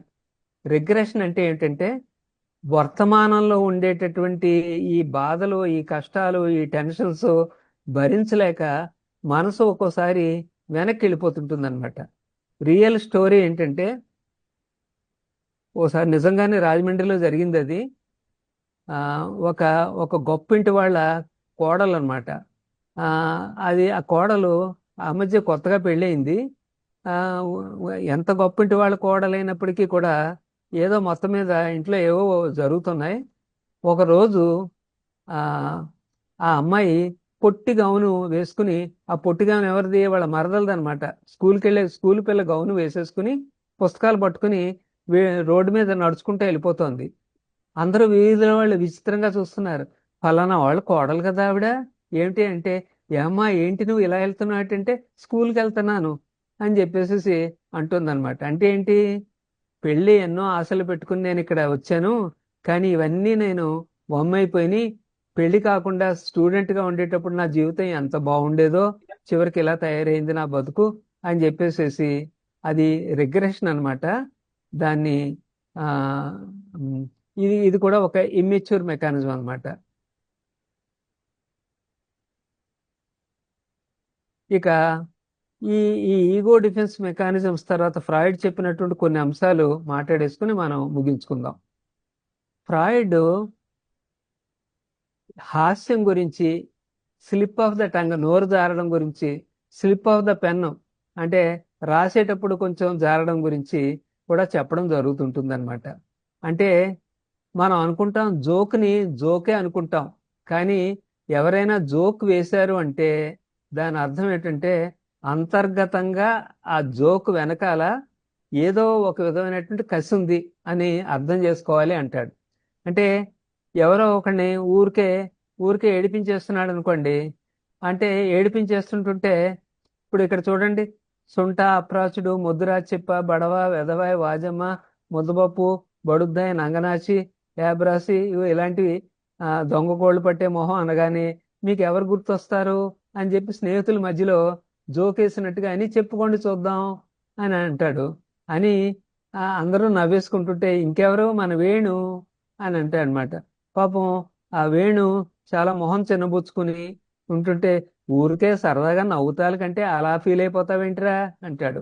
కానీ నిజానికి ఇలా అన్నది నవ్వుతాలికి కాదు, మనసులో ఏదైనా ఒక విధమైనటువంటి తెలియకుండానే అవతల వ్యక్తి పట్ల అన్కాన్షియస్గా ఉన్న ద్వేషాన్ని మనం జోకుల రూపంలో కొంతమంది మీద అనేస్తుంటాం.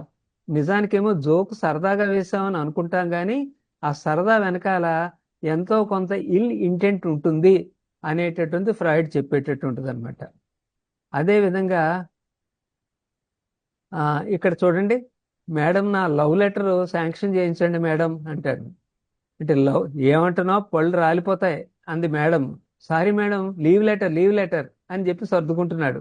అంటే ఏమిటనమాట, మేడం మీద తెలియకుండా, మేడం గురించి తెలియకుండానే లోపల ఏదో పాపం కాస్త లవ్ పెరుగుతోంది. అదేమో పొరపాటున లీవ్ లెటర్ అనబోయి slip of the tongue love letter అనేసాడు అనమాట. ఆ లవ్ లెటర్ అనేసేటప్పటికి ఆవిడకేమో న్యాచురల్గా కోపం వచ్చింది అనుకోండి. అలాగే ఇంకో స్లిప్ ఆఫ్ ద టంగ్, డాక్టర్లు పేషెంట్స్ని అప్పుడప్పుడు తిడుతుంటారు.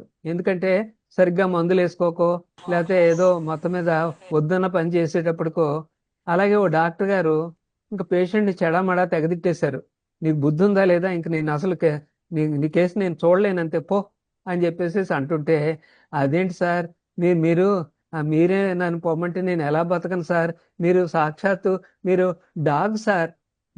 ఏంటి డాగ్గా అని డాక్టర్ అంటే, అదే సార్ మీరు గాడ్ సార్ అని దిద్దుకుంటాడు. అంటే ఏమిటనమాట, గాడ్ అని చెప్పేసి పైకి అంటున్నాడు, కానీ లోపల ఓరి కుక్క వెదవా, నువ్వు ఎంత డాక్టర్ అయితే మాత్రం నన్ను తిడతావా అని లోపల ఉండేటటువంటి ఫీలింగ్ ఆ విధంగా స్లిప్ ఆఫ్ ద టంగ్ రూపంలో బయటకు వచ్చేసింది అనమాట. ఇక హిడెన్ సెక్సువాలిటీ, ఫ్రాయిడ్ ఒక విషయం చెప్పింది ఏంటంటే మనం చేసేటటువంటి ప్రతి చర్యకి వెనకాల తెలియకుండా ఎంతో కొంత కొంచెం సెక్సువల్ టింజ్ ఉంటుంది అనేటటువంటి ఆయన అభిప్రాయం. అంటే ఉదాహరణకి హాస్టల్లో ఉన్నటువంటి ఆడపిల్లలు ఉన్నారనుకోండి, హాస్టల్లో ఉన్నంతసేపు ఏదోలా ఉంటారు. అదే ఈ కాలేజీకి వెళ్ళేటప్పుడు కాస్త కొంచెం ముస్తాబై తయారవుతారు. అంటే ఏంటనమాట, అవతల వాళ్ళు కొంచెం నన్ను కొంచెం మెచ్చుకోవాలి అనేటువంటి తెలియకుండానే ఒక తపన ఉంటుంటుంది అనమాట. అలాగే మగవాళ్ళ విషయంలో కూడా బయట హాస్టల్స్లో ఎలా ఉన్నా బయటకు వచ్చేటప్పటికి కొంచెం నలుగురిలోనూ కాస్త ఆపోజిట్ సెక్స్ పీపుల్ నన్ను మెచ్చుకోవాలి అనేటటువంటిది ఆ హిడెన్ సెక్సువాలిటీ మనకి కనిపిస్తుంటుంటుంది అనమాట. ఇక్కడ చూడండి, ఆ ఆఫీసులో ఒక యవ్వనవతి వచ్చింది. ఏదో ఫైల్ గురించి మాట్లాడేటప్పటికి, మీ ఫైలు 10 నిమిషాల్లో రెడీ చేసేస్తాను మేడం, ఈ లోపల మీకు కాస్త కాఫీ తెప్పించమంటారేమిటి అని అంటున్నాడు. అదే పాపం ఒక ముసలమ్మ పెన్షన్ గురించి వచ్చింది. పెన్షన్ అంటూ చంపేస్తున్నావు ముసలి, అసలు నువ్వు బతికే ఉన్నావంటూ సర్టిఫికేట్ తీసుకున్న 10 రోజులు పోయికారా అని గెంటేస్తున్నాడు. అంటే ఈ విధమైనటువంటి హిడెన్ సెక్సువల్ అట్రాక్షన్స్ మనకి డైలీ లైఫ్లో ఉంటాయి. ఉదాహరణకి మీకు ఇంట్లో కరెంట్ పోయిందనుకోండి, కరెంట్ ఆఫీస్కి మగవాళ్ళు మీరు ఫోన్ చేశారనుకోండి, ఏమో తెలియదండి, అది ఎప్పుడు వస్తుందో మాకు మాత్రం ఏం తెలుసు అని చెప్పేసి ఒక కసురు కసురుతాడు. అదే మీరు ఇంట్లో ఆడవాళ్ళ చేత మీ చెల్లాయి చేతో లేకపోతే మీ ఆవిడ గారు మీ కూతురు చేతో ఫోన్ చేయించారనుకోండి, ఆ ఆడగొంతుకు వినగానే అమ్మ బొమ్మూరులో తీసేశారండి, సామాన్యంగా ఒక పావు గంటలో వచ్చేస్తండి, ఒకవేళ పావు గంటలో రాకపోతే మళ్ళీ ఫోన్ చేయండి నేనే ఉంటాను ఇక్కడ అని ఎంత మెత్తగానో మృదువుగానో చెప్తాడు. అంటే నిజానికి అక్కడ జరిగేది ఏం లేదు, ఆడగొంతుకి ఇతనికి ఏం సంబంధం, అయినప్పటికీ కూడా తెలియకుండానే ఆపోజిట్ సెక్స్ పట్ల ఒక విధమైనటువంటి ఆ సాఫ్ట్ కార్నర్ కనిపిస్తుంటుంది. మీరు రైల్లో వెళ్తున్నారు అంటే ఇప్పుడైతే మనకి అన్నీ కూడా మినరల్ వాటర్ బాటిల్స్ వచ్చేసినాయి. ఒకప్పుడైతే ఏదైనా స్టేషన్లో ఆగితే చాలు కుళాయి దగ్గర పట్టుకోవడమే, నీళ్లు పట్టుకోవడమే. అలాంటి పరిస్థితుల్లో ఏదో అన్ని నీళ్లు అయిపోయినాయి, ఏ సామర్లకోట స్టేషన్లోనే ఆగింది, అక్కడ కుళాయి కనపడుతుంది. అదే మీరు ఎవరన్నా అక్కడ పోతున్న ఒక కుర్రాడిని వాడిని పిలిచి, ఒరే బాబు కొంచెం మళ్ళీ నేను దిగితే రైలు కదిలిపోతుందేమో, కొంచెం నీళ్లు పట్టురావా నాయనా అని మీరు అడిగితే, నాకు కుదరదు అని చెప్పేసి విసురుగా వెళ్ళిపోతాడు. అదే మీ ఫ్యామిలీ మెంబర్ ఎవరన్నా ఒక అమ్మాయి చేత అడిగించారనుకోండి, అలాగే అండి అని చెప్పేసి నీళ్లు పట్టుకొస్తాడు. అంటే ఇక్కడ మళ్ళీ జీవితంలో వీళ్ళు వాళ్ళు కలుసుకోవడం అనేది ఉండదు అక్కడ, కానీ ఒక విధమైనటువంటి తెలియని ఒక అట్రాక్షన్. అలాగే చిన్నప్పటి నుంచి కూడా ఒక సైకోసెక్సువల్ డెవలప్మెంట్ అని, పుట్టినప్పటి నుంచి కూడా ఒక విధమైనటువంటి తెలియని చిన్న ఒక అణగారి ఉండేటటువంటి సెక్సువాలిటీ ఉంటుంది. పుట్టిన కొత్తలో అంటే మొట్టమొదటి ఒక 6 నెలల ఏడాది పాటు నోటి చుట్టూ ఉంటుంది. అంటే నోరు సాటిస్ఫై అవుతుంటుంటే మనకి ఆ లైంగిక ఆనందం ఎలా ఉంటుందో అంత ఆనందం పొందుతూ ఉంటుంటారు పిల్లలు. ఆ తర్వాత నెక్స్ట్ ఆ మోషన్కి వెళ్ళేటప్పుడు ఆ మోషన్ ఏమో అది పూర్తిగా ఎవాక్యువేషన్ అవ్వడం, ఇది అక్కడ ఆనందం పొందుతుంటారు. ఇంకా కొన్నాళ్ళు పోయేటప్పటికి యురిత్రా దగ్గర మూత్రనాళాల దగ్గర ఆనందం పొందుతుంటారు. ఈ విధంగా ఒక్కో స్టేజ్లో ఒక్కో ఆనందాన్ని పొందుతుంటారు. ఏదైనా ఒక ఆనందం కానీ జరగలేదంటే టైంకి, అంటే చిన్నప్పుడు తల్లి చచ్చిపోయింది, ఇంకా బ్రెస్ట్ ఫీడింగ్ లేదు, ఏదో అప్పుడప్పుడు ఆయా వచ్చి బాటిల్ ఫీడింగ్ చేస్తున్నారు, అప్పుడు ఏమవుతుంది, ఈ ఓరల్ ఫిక్సేషన్ అయిపోతుంది. అయిపోయేటప్పటికి వాడు పెద్దదిగాక ఇంకా నోటి తృప్తి లేదు కాబట్టి ఆ నోటి తృప్తి కోసం సిగరెట్లు కాల్చడం మొదలెట్టడం, తాగడం మొదలెట్టడం, అలా తయారవుతాడు. అదే విధంగా ఓరల్ ఇది యానల్ ఫిక్సేషన్ ఉన్నవాళ్ళు వాళ్ళు రిజిడ్గా ఇంకా ప్రతిదీ మనం ఓసిడి పేషెంట్లు అని అంటుంటాం, ఆ విధంగా అంతలా తయారవుతుంటుంటారు. ఇలాగా ఈ ఫిక్సేషన్ ఆఫ్ అని చెప్పేసి వీటి గురించి కూడా మనం చెప్పడం జరిగింది. ఈ రకరకాల ఫిక్సేషన్స్, స్మోకింగు, ఈ గమ్ చూయింగు, ఈ నెయిల్ బైటింగు, ఇవన్నీ కూడా ఓరల్. యానల్ ఏమో ఆర్డర్లీనెస్, ఆబ్సెసివ్నెస్, రిజిడిటీ, ప్యాలిక్, వ్యానిటీ, ఎగ్జిబిషనిజము, ఇలాంటివన్నీ కూడా. ఇక లాస్ట్లో ఇంకొక కాన్సెప్ట్ ఏంటంటే ఈడిపస్ కాంప్లెక్స్, ఎలక్ట్రా కాంప్లెక్స్. ఇవి గ్రీక్ స్టోరీస్ నుంచి వచ్చినటువంటి పేర్లు అన్నమాట. మగపిల్లలకి చిన్నప్పటి నుంచి తల్లుల పట్ల విపరీతమైనటువంటి అట్రాక్షన్ ఉంటుంది. ఈ అమ్మ నా అమ్మ, నా సొంతం, ఈ అమ్మ నాది అని చెప్పేసి ఒక విధమైన ఒక పొసెసివ్నెస్ ఉంటుందన్నమాట. ఆ పొసెసివ్నెస్ తోటి అమ్మే నా సొంతం అని అనుకుంటున్నప్పుడు ఓ మీసాలోడు వచ్చి వాడు వచ్చేమో అమ్మని తీసుకుపోతుంటుంటాడు, వీడెవడో పెద్ద విలన్ గాడు అని చెప్పేసి నాన్న పట్ల తెలియకుండానే కొంచెం ఒక విధమైనటువంటి అది ఒక అసూయ లాంటిది డెవలప్ చేసుకుంటాడు. డెవలప్ చేసుకుని నేను ఈ నాన్నగాడి కంటే కూడా ఇంకా గొప్ప నాన్న అయిపోతాను అనేటటువంటి తెలియకుండానే మనసులో ఉండి వాళ్ళ నాన్నని ఇమిటేట్ చేస్తూ మగపిల్లలు నాన్నలా తయారవుతారనమాట, అలవాట్లయితేనేమి ఎన్ని కూడా. అలాగే ఆడపిల్లలు తండ్రి పట్ల ఎలక్ట్రా కాంప్లెక్స్ అనమాట, ఒక అట్రాక్షన్ పెంచేసుకుంటారు. ఈ నాన్న మా సొంత నాన్న, నా సొంతం అని చెప్పేసి అట్రాక్షన్తో ఉంటారు. మధ్యలో ఇదెవరితే, ఇది వచ్చి నాన్నని పట్టుకుపోతుంది అని చెప్పి అమ్మ పట్ల ఒక విధమైన అసూయ డెవలప్ చేసుకుని ఈ అమ్మ కంటే కూడా గొప్ప అమ్మనైపోతాను అని చెప్పేసి ఆడపిల్లలు వాళ్ళ అమ్మలాగా అన్ని అలవాట్లు, ఆ ఆచారాలు, ఆ వ్యవహారాలు అవన్నీ కూడా ఇమిటేట్ చేయడం మొదలెడతారనమాట. ఇది ఏదన్నా సరే సరైనటువంటి విధంగా రిజాల్వ్ అవ్వలేదనుకోండి, అది పెద్దదిగాక కూడా దాని యొక్క రూపం చూపిస్తుంటుంది. మరి నాకు సినిమా పేరు గుర్తులేదు కానీ ఓ సినిమా ఏదో మలయాళం సినిమా ఏదో తెలుగులో వచ్చిందని విన్నాను. భార్యను చూసేటప్పుడు కూడా తల్లే గుర్తొచ్చేస్తుంటుంది. ఎందుకంటే తల్లి పట్ల ఒక విధమైనటువంటి ఇది ఉండేటప్పటికి అది అలాంటి ఈడిపల్ కాన్ఫ్లిక్ట్స్ అన్నమాట. ఇప్పుడు ఇక్కడ చూడండి, మా నాన్న నా సొంతం, ఎవ్వరికీ దక్కనివ్వను అని నాన్న పట్ల అది బాగా పెంచేసుకునేటప్పటికి మా నాన్నే నా హీరో అని పితృ ఆరాధన వచ్చేస్తుంది అనమాట. అలాగే ఈ అమ్మ నాది, నా ఒక్కడిదే అని చిన్నప్పుడు ఉండేటటువంటి అమ్మ నా ఆరాధ్య దేవత అని పెద్దదిగాక కూడా అమ్మ పట్ల అది ఆ ఫీలింగ్ ఉండిపోతుంటుంది అనమాట.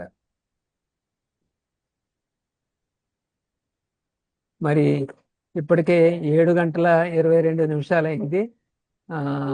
ఫ్రాయిడియన్ కాన్సెప్ట్స్ మనం ఇంచుమించుగా బాగానే చెప్పుకోగలిగాము. మరి నాకు ఇంత సమయం ఇచ్చి మీలాంటి మహానుభావులందరూ కూడా మీ విలువైనటువంటి సమయాన్ని నాకు ఇచ్చి విన్నందుకు గాను, అలాగే మీ గ్రూప్లో కూడా నాకు స్థానం ఇచ్చినందుకు గాను సురేంద్రనాథ్ గారికి, వారి బృందం, వారి బృందం ఏంటి ఇప్పుడు మన బృందం, మీ బృందంలో ఒకటిగా ఉండడం అన్నది నాకు చాలా సంతోషం.